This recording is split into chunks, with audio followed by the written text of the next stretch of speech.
হলদিবাড়ি থেকে 2 বাংলাদেশিকে গ্রেফতার করলো হলদিবাড়ি থানা পুলিশ। এসআইআর চালু হতে না হতেই এমন ঘটনায় ব্যাপক চাঞ্চল্য হলদিবাড়িতে।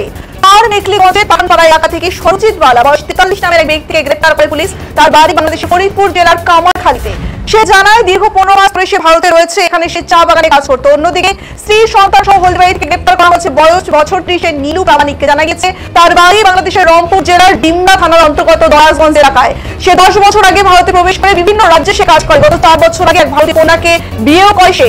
এসআইআর এর কারণে হলদিবাড়ি হয়ে চোরা পথে বাংলাদেশে প্রবেশের আগে স্ত্রী সন্তান সহ পুলিশের জালে ধরা পড়ে সে। ধৃত 3 জনকে বৃহস্পতিবার মেকলিগঞ্জ আদালতে তোলা হয়। ধৃত 2 বাংলাদেশিকে 4 দিনের পুলিশ রিমান্ডে নেন হলদিবাড়ি থানার পুলিশ। অপরদিকে ভারতীয় মহিলাকে জেল হেফাজতে নির্দেশ দেওয়া হয়।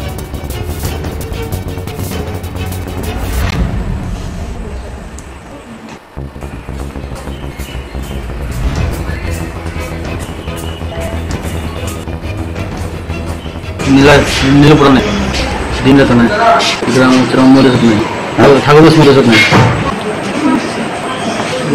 কাজ করতে কাজে আসলাম, এসে বিভিন্ন সব একটা সেটা কাজ করছিলাম। বাড়ি হচ্ছে দক্ষিণ চব্বিশ পরগনা, তাই ইন্ডিয়ার ঘর।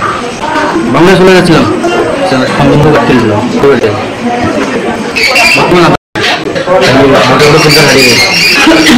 হ্যাঁ, এটাই মানে নীলা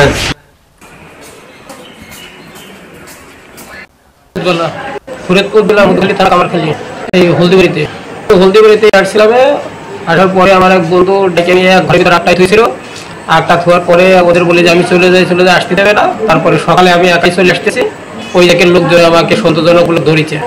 15 মাস আছি।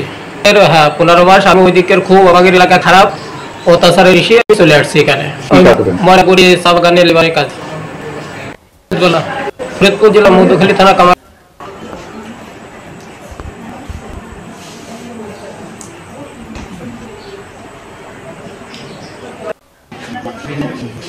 মানে